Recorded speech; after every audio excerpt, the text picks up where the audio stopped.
या पत्रकार परिषदेला मुंबई प्रदेशचे असणारे अध्यक्ष अबुल हसन खान हे उपस्थित आहेत। त्याच्याचबरोबर सिद्धार्थ मोकळे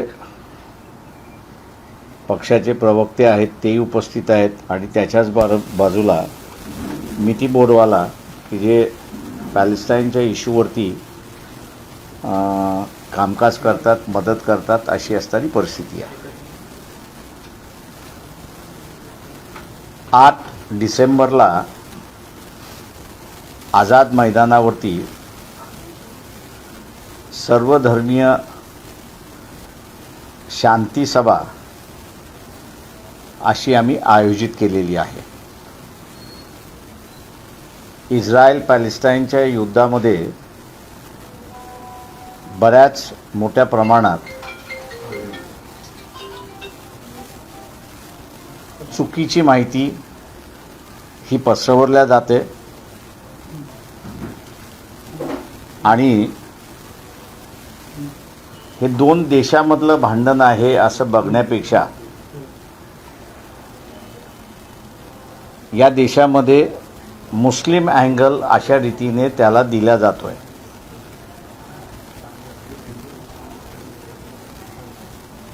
युनायटेड नेशन आणि भारत सरकार या दोघांची ही भूमिका आहे की इस्रायल आणि पॅलेस्टाईन हे दोघांनी एकत्र राहिलं पाहिजे, दोन वेगवेगळे राष्ट्र राहिले पाहिजेत।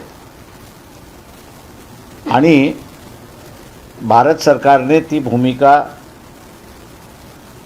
ही पुन्हा अधोरेखित केली अशी असणारी परिस्थिती आहे। या प्रश्नावरती नुसतं जनजागरण नाही तर शासनाने आपण सगळेजण एक आंतरराष्ट्रीय राजकारण करतोय। G20 इथे झालं, त्याच्यानंतर ब्रिक्स सारख्या संघटनेचे आपण असणारा महत्त्वाचे प्रतिनिधी आहोत। तेव्हा अशा ह्या परिस्थितीमध्ये आंतरराष्ट्रीय स्तरावरती केंद्र शासनाने भूमिका घेतली पाहिजे, शांततेसाठी भूमिका घेतली पाहिजे।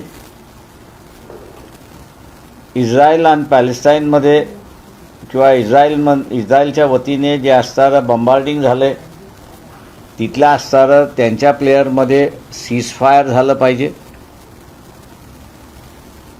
आणि दोघंही एकमेकाच्या शांतीने कसं राहतील हा त्याच्यातला सगळ्यात महत्त्वाचा भाग आहे। भारतावरती सुद्धा नॉन प्लेयर जे आहेत किंवा काही व्यक्ती ज्या आहेत यांच्या मार्फत कारवाया केल्या जातात, हिंसक कारवाया केल्या जातात। परंतु त्या देशातल्या लोकांवरती भारताने कधीही आक्रमण केलेलं नाही किंवा त्यांना असं टार्गेट केलेलं नाही। हीच भारत शासनाची असणारी भूमिका इस्रायल सरकारला त्याने समजावून सांगितली पाहिजे की त्यांचा लढा तिथल्या संघटनांशी आहे, पॅलेस्टाईनच्या जनतेशी नाही।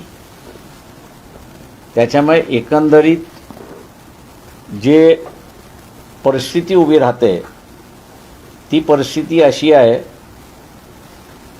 की इस्रायलमध्ये कारवाई झाली आणि आता शिक्षा जी आहे ती पॅलेस्टाईन जनतेला दिल्या जाते। पाणी कापण्यात आलेलं आहे, वीज कापण्यात आलेलं आहे आणि हॉस्पिटलची सुद्धा सोय नाही अशी असणारी परिस्थिती आहे। भारत सरकारच्या वतीने मदत चालली आहे याच्याबद्दल दुमत नाही, पण अनेक संघटना आहेत की ज्या हे मदत कार्य करायला तयार आहेत। किंवा उद्याची असणारी 8 डिसेंबरची असणारी ऑल पीस धार्मिक सभा जी आहे त्यामध्ये शासनाला म्हणजे केंद्र शासनाला या सर्व गोष्टींवरती ठराव करून तिथे शासनाने ते अंमल केली पाहिजे, लागू केली पाहिजे अशी असणारी परिस्थिती आहे. या संदर्भातलं माझी असणारी बोलणी पहिल्यांदा पोलीस अधिकाऱ्यांशी झाली.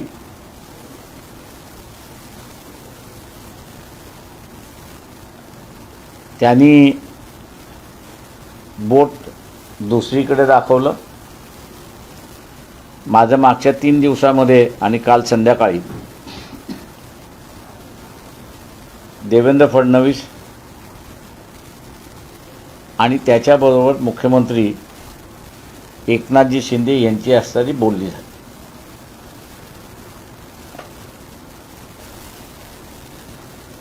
आम्ही पॅलेस्टाईनच्या बाजूने नाही किंवा इथला असणारा इस्रायलच्या बाजूने निघणारा हा मोर्चा नाही, तर ही शांतीसाठी असणारी सभा सर्व धर्मियांची आहे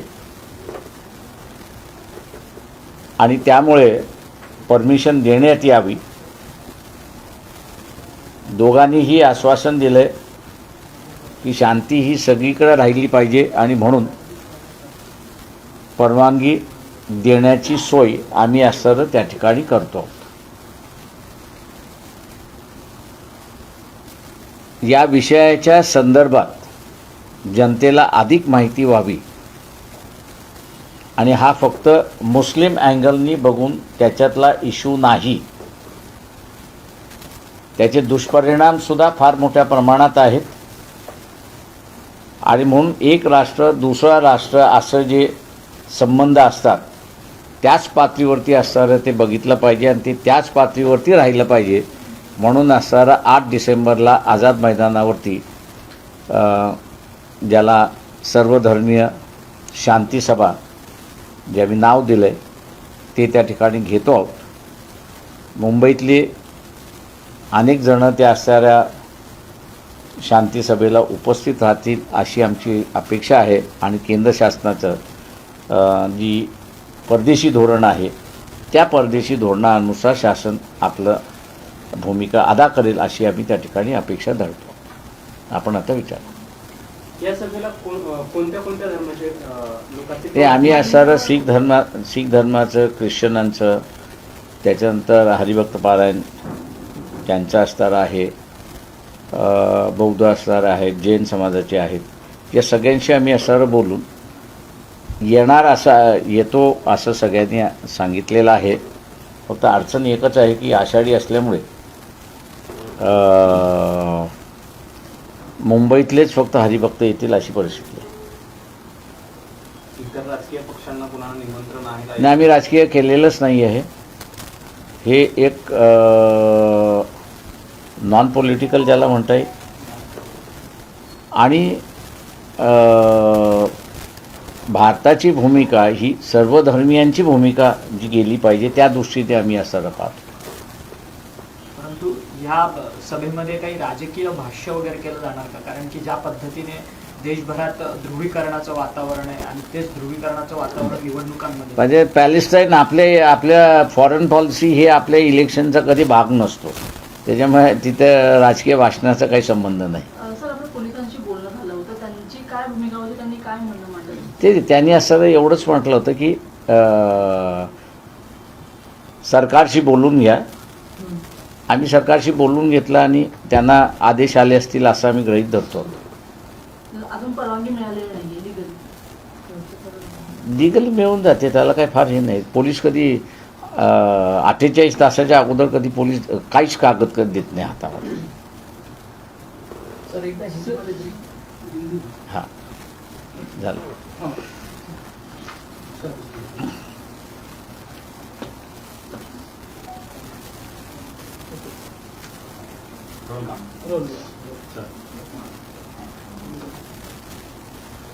इजरायल की घटना के बाद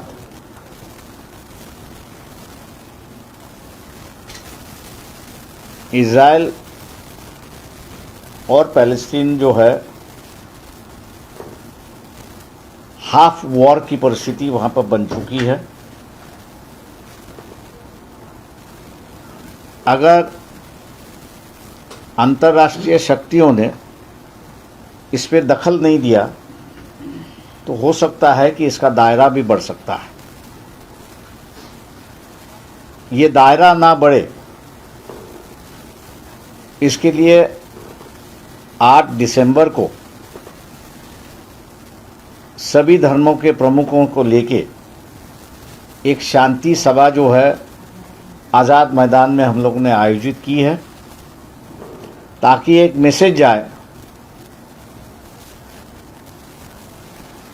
कि इज़राइल और पैलेस्टीन के अंदर जो झगड़ा है उसमें केंद्र सरकार अपनी भूमिका तो निभा रही है, लेकिन जिस तरह से G20 हो, ब्रिक हो, इसमें भारत की छवि बड़ी हुई है, उसी को ही इस्तेमाल करते हुए, उसी को ही नज़र में रखते हुए इज़राइल और पैलेस्टाइन के जनता जो है उसमें वो पीस की अदा करे, सीज़ फायर हो, जो पानी, बिजली और दवाइयों की जो कठिनाइयाँ पैलेस्टीन लोगों को हो रही है उसमें वो दखलंदाज देके ये कठिनाइयाँ दूर हो, ऐसा हम लोग का एक प्रयास है। और सरकार के आग्रह करेंगे कि और जोर से वो करे इन चीज़ों को। हम लोग उम्मीद करते हैं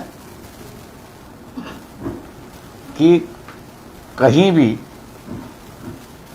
घटना होती है या इंसिडेंट होता है तो भारत में उसका असर होना शुरुआत होता है, सोशली और इकोनॉमिकली दोनों भी होना शुरुआत होता है। इकोनॉमिकली मैं कहूँ तो काफ़ी बड़ा असर होगा, ऐसी एक परिस्थिति है। और इसलिए ये वॉर जैसे यूक्रेन रशिया का है उसका भी एक असर अपने को दिखाई दे रहा है। ये अगर और हद से बाहर निकल गया तो और एक होगा। भारत की अपनी एक छवि बनी हुई दुनिया में, उसी छवि को देखते हुए मैं ये कहूँगा कि एक पीस अदा करने का एक मौका मिला है। उस मौके को जो है वो केंद्र सरकार ना गवाए और अपनी छवि को और बड़ा करे। इसकी माध्यम से ही हम लोग जो है वो 8 दिसंबर को आज़ाद मैदान में एक जनसभा की, जिसको सर्वधर्मीय जनसभा, पीस जनसभा हम कह रहे हैं उसको।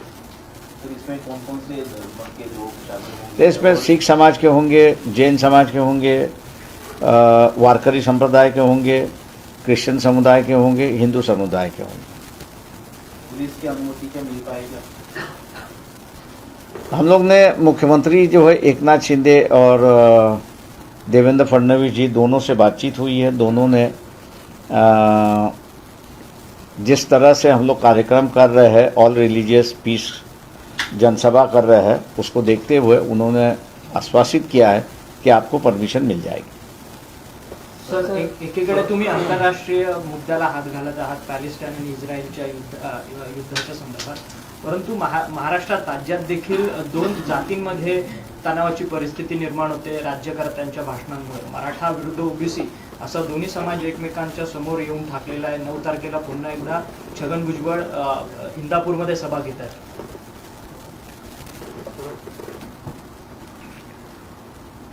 मी हे भांडण कागदावरचं बघतोय, लोकांमधलं अजून भांडण नाही। चलो, थँक्यू। तुम्ही आता हे आमचं डायल्यूट करू नका। तर निकाल लागलेला आहे। खरं तर काँग्रेसला यश मिळेल असं काँग्रेसचे नेते दावा करत होते। कसं बघते निकालाचं, कसं विश्लेषण कराल? मला आता अजूनही विश्लेषण करायला त्याला असणारा वेळ आहे। BJPचा विजय झाला एवढं निश्चितपणे आहे त्या ह्याच्यामध्ये, पण त्यांचा विजय का झाला आणि कसा झाला याचे मला वाटतं अजून असणारं बारकावे आल्यानंतरच आपल्याला त्याच्यावरती खरता येईल। का आता ओव्हरऑल जे काही असणारं म्हणतं आहे की अखिलेशबरोबर ज्या पद्धतीने असणारं काँग्रेस वागली, त्यांनी असणारं इतर पण आम्ही त्या ठिकाणी असणारं लढलो नाही असं नाही, 5-6 सीटा का जस्ट प्रेझेन्स दाखवायला, या सगळ्यांना घेऊन काय परिणाम झाला असता हे जर रिॲक्ट करायचं असेल तर मला वाटतं निकाल आपल्याकडे थोडंसं बारकाईने बघणं हे महत्त्वाचं आहे. अजून पूर्ण माहिती इलेक्शन कमिशननी त्यांच्या वेबसाईटवरती टाकलेली नाही. ते आठवड्याभरात टाकतील, मग आपल्याला एक्झॅक्ट रिॲक्शन देता येईल. पण एक असं म्हणता येईल की या इलेक्शनच्या रिझल्टवरनं की बी जे पीचा डाऊनफॉल होतो आहे असं जे काही नॅरेटिव्ह येत होतं ते वस्तुस्थितीला धरून नाही असं फक्त म्हणता येईल. पण या दुसरं असं आहे का काँग्रेसची बार्गेनिंग पॉवर जी आहे ती इंडियामध्ये कमी झाली असं म्हणायचं? ते आता एक लक्षात घ्या की काँग्रेसचं जे पॉलिटिकल सेटलमेंट जे होतं ते लालू प्रसाद बरोबर आणि नितीश कुमार बरोबर, ममता बॅनर्जी आणि ह्या सगळ्यांबरोबर त्यांचं असतं व्हायचं होतं, शिल्लक व्हायचं होतं. त्याच्यामुळे असं बार्गेनिंग पॉवर कमी झाली अमुक झाली असं काही म्हणता येणार नाही. तुम्ही आता इंडियात किंवा काँग्रेससोबत जायला इच्छुक आहात का? इंडिया आघाडीत प्रवेशासाठी ते आम्ही तर अगोदरही म्हणालो होतो, आताही म्हणतोय, पण आम्हाला कोण घेणार नाही हेही आम्हाला कळते. पण तरी आम्ही म्हणत आहोत की आम्ही जायला तयार आहोत. कुठल्या मुद्द्यावर आता त्यांनी सांगितलं पाहिजे, आम्हाला काय घेत नाही आहे. म्हणजे मी असं मगाशी म्हणालो की 2 भटजी होते, आता ते 2 भटजी तयार झाल्यानंतर असं पुन्हा होत नाही असं दिसते. सर, ईव्हीएमला दोष दिला जातो.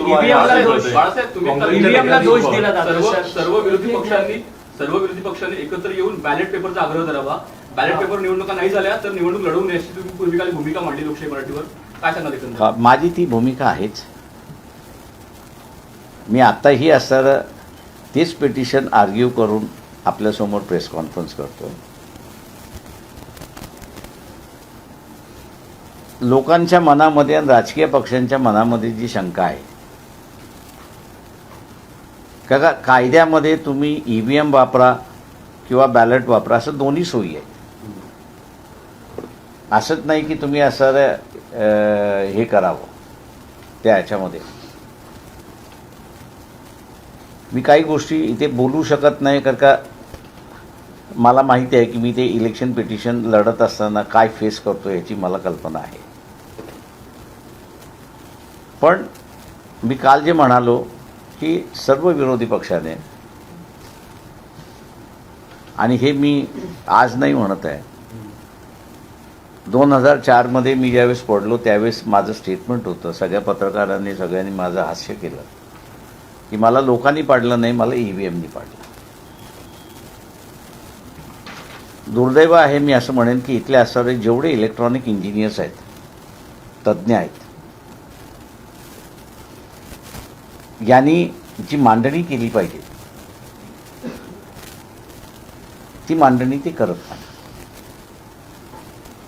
आणि हे माझ्या दृष्टीने जे डॉक्टर बाबासाहेब आंबेडकर म्हणाले होते की या देशामधली सगळ्यात मोठी कॅज्युअलिटी काही असेल तर ती इंटेलेक्च्युअल ऑनेस्टी ही कॅज्युअलिटी आहे. त्याच्यामुळे माझं असणारं ह्या सगळ्या इलेक्ट्रॉनिक इंजिनियर्सना अपील राहणार आहे की तुम्ही EVMबद्दल तुमचं मत मांडा. चांगलं आहे, वाईट आहे, आम्ही असं काही इलेक्ट्रॉनिक इंजिनियर नाही. त्याच्यामुळे आम्हाला जे लिहितात येतात त्याच्यावरती आमचं ओपिनियन आम्ही करतो. पण खऱ्या अर्थाने इथला जो इलेक्ट्रॉनिक इंजिनियर आहे त्यांनी जर लिहायला सांगितलं की हे योग्य आहे की अयोग्य आहे तर मला वाटतं असताना बऱ्याच गोष्टी याच्यामधल्या स्पष्ट होतील असं मी त्या ठिकाणी मानतो आहे.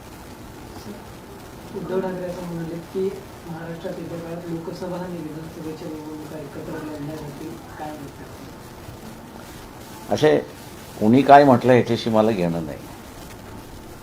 मी मागच्या ऑगस्टमध्येच म्हणालो होतो की एकनाथ शिंदे 2024पर्यंत मुख्यमंत्री राहतील. हा प्रश्न तुम्ही मला 2024ला विचारा की एकनाथ शिंदे होते की नव्हते.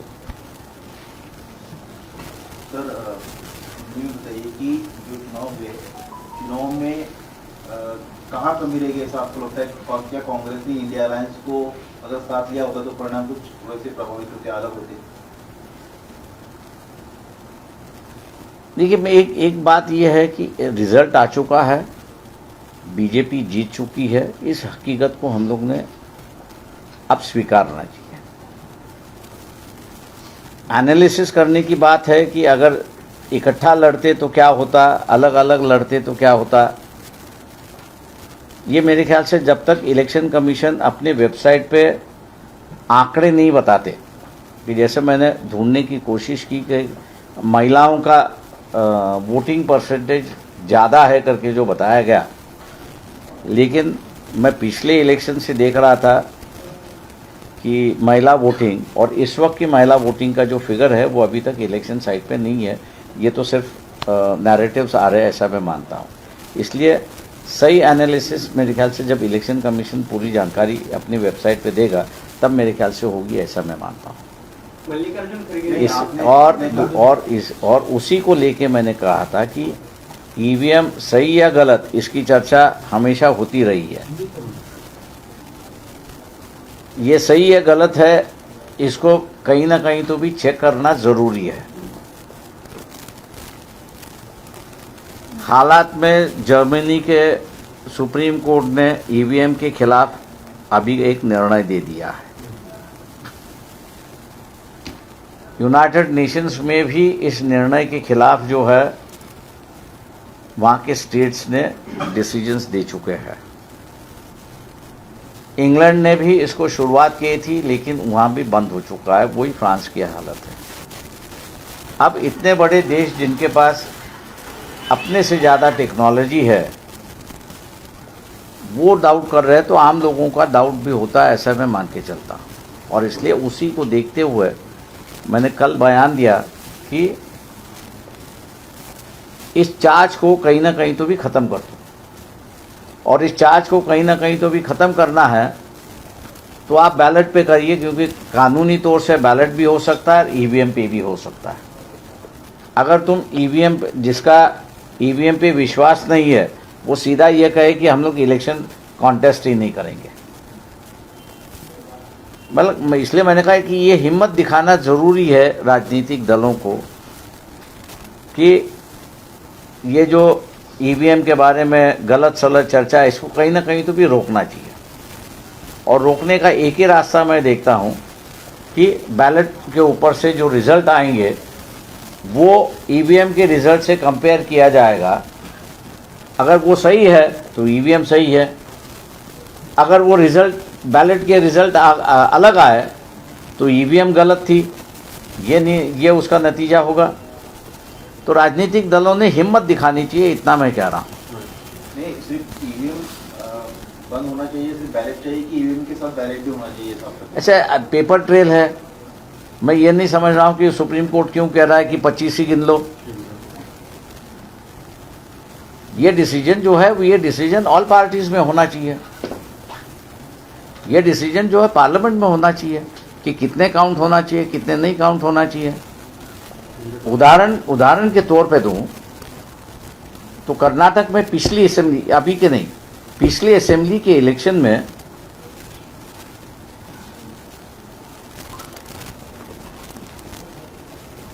वोट की गिनती हुई ईवीएम के माध्यम से। मैं दुर्भाग्य कहूंगा उस कॉन्स्टिट्यूंसी का कि इलेक्शन कमीशन के ऑर्डर से वहां के सभी बैलेट गिने जाएंगे करके ऑर्डर हुई, एक ही था। और रिजल्ट ये आया कि ईवीएम ने जिसको जिताया था वो एक्चुअली में हार चुका था, और बैलेट पे जिसको जिताया था उसको हरा दिया था। कोर्ट पे मामला गया और कोर्ट ने कहा कि बैलेट पर जो है वो सही है। अब ये उदाहरण है, नहीं ऐसे नहीं है। अब इस उदाहरण को देखते हुए राजनीतिक दलों में कानाफूसी होगी। कांग्रेस इस विषय पे भूमिका लेगा नहीं,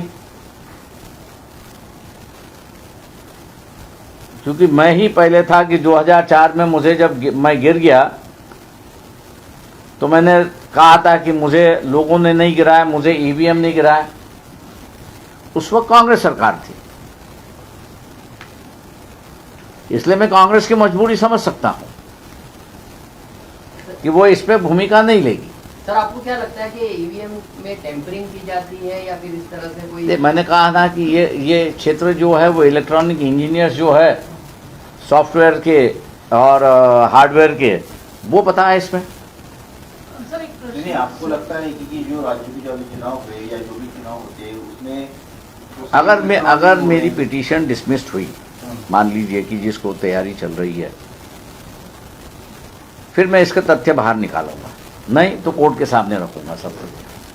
बीजेपी का कल ये कहना था कि अगर बीजेपी कहीं जीतती है एक राज्य में या दो राज्य में कहीं भी, तो फिर ईवीएम जो है अपोजिशन जो ईवीएम का बहाना बनाते हैं। सवाल ऐसा है कि जहां मुझे जिताना वहां मैं जिता देता हूं, जहां मुझे जितना नहीं है वहां पर मैं उसको नहीं करता हूं। तो ये कहना गलत है। मैं यही कहूंगा कि उन्होंने जवाब देना चाहिए कि कर्नाटक जो 2012 के इलेक्शन में हुआ, ईवीएम काउंटिंग में एक कैंडिडेट जिन के आया, बैलेट के काउंटिंग पे दूसरा चुन के आया, कोर्ट ने ये कहा कि जो बैलेट पे चुन के आया है वो आमदार होगा, जो ईवीएम में आया है वो नहीं होगा। सर आपको लगता है कि जिस तरह से अभी ये चुनाव नतीजा है, बीजेपी का डाउनफॉल शुरू हो गया था, इस तरह का एक बातें कही जा रही थी, क्या बीजेपी का डाउनफॉल शुरू हो गया ऐसा आपको लगता है अभी चुनाव के बाद? इस चुनाव में तो आप जो कह रहे हैं उसके विपरीत दिखाई दे रहा है। हाँ नहीं, ऐसी बातें थी मीडिया में, चर्चा अपोजिशन भी बोल रहा था कि अब बीजेपी चली जाएगी, एंटी इनकम्बेंसी है, लोकसभा के चुनाव परिणाम भी अलग हो सकते हैं। मैंने वही कहा ना कि इसको टेस्ट करना है तो बैलेट पे आइए। सर एक प्रश्न असा होता की देशात आता काँग्रेसने म्हणजे अनेक राज्यात हार झाली, महाराष्ट्रात यानंतर आता फूट पडताना पाहायला मिळेल अशा चर्चा आहे, काय वाटतं काँग्रेसमध्ये फूट पडेल काही प्रकारे? त्याच्या अगोदरही फूट पडलेली आहे, त्याच्यामध्ये नवीन काही आहे? एनसीपी मध्ये फूट पडली, शिवसेनेमध्ये फूट पडली, आता बीजेपी मध्ये फूट पडेल, उद्या आमच्यामध्ये सुद्धा फूट पडते। काय त्याच्यामध्ये? त्याच्यामुळे आता फक्त एवढंच आहे की आमच्याकडे आमदार नाही आणि खासदार नाही, त्याच्यामुळे कार्यकर्ते पळवण्याचा प्रकार होईल एवढंच फक्त आम्हाला दिसते। सर काँग्रेसमध्ये आमदारांचा एक गट भाजपात की जाईल असं. ऐसी कांग्रेस के नेताओं ने बोला था, नाना पटोले जी ने भी बोला था कि बाला साहब आपकी चर्चा कांग्रेस के वरिष्ठ नेताओं के साथ चल रही है, क्या चर्चा आगे बढ़ेगी? नहीं, ऐसी कोई चर्चा नहीं चल रही है, ना किसी ने हमको फ़ोन किया, ना किसी ने ये किया। हम लोग ने जो रैली की उस रैली में हम लोग ने राहुल गांधी को न्योता दिया था, लेकिन उन्होंने असमर्थ बताया था इलेक्शन के प्रचार के माध्यम से। उसके बाद में हम लोग की कोई चर्चा नहीं है। चर्चा आगे बढ़ेगी क्योंकि इंडिया एयरलाइंस अब ऐसा कि अभी तो बाहर निकले, अभी ये दुख से तो बाहर निकलने तो कम से कम। नहीं, आप जाएंगे क्या? आपको लगता है कि इंडिया एयरलाइंस में आप शामिल होंगे या उनको जरूरत है आपकी? पता नहीं, वो जवाब वो ही देंगे, मैं नहीं दे सकता। सर काँग्रेसमधल्या काही आमदारांचा गट भाजपमध्ये प्रवेश करेल या निकालानंतर असं म्हटलं जातं. असेल शक्यता है। तो क्या कांग्रेस में आपको आने वाले दिनों में फूट नजर आएगी जिस तरह से चुनाव के परिणाम आए हैं? कांग्रेस के महाराष्ट्र में भी कांग्रेस के गठ जो फूट की कगार पर ऐसी लगातार अटकलें हैं, चर्चा है। देखिए, बीजेपी कुछ भी कर सकती है, उनकी कैपेसिटी का कोई अंत नहीं है। कांग्रेस के नेता चाहते हैं कि अब सत्ता में जाना है। अब ऐसा है कि सत्ता में जाना है तो चले जाएंगे। अब सवाल ये है कि बीजेपी के कुछ नेताओं से बातचीत चल रही थी, तो बीजेपी के नेताओं से मैंने कहा तुम कितने लोगों को लो? मैंने कहा 200 तो अभी हो गए हैं, तो आपके कैंडिडेट क्या करेंगे? बीजेपी में जो उतावले हैं आमदार खासदार होने में, मैंने कहा उनका क्या करोगे आप? तो इसका जवाब बीजेपी को देंगे, तब जाके इनको लेंगे, और क्या है।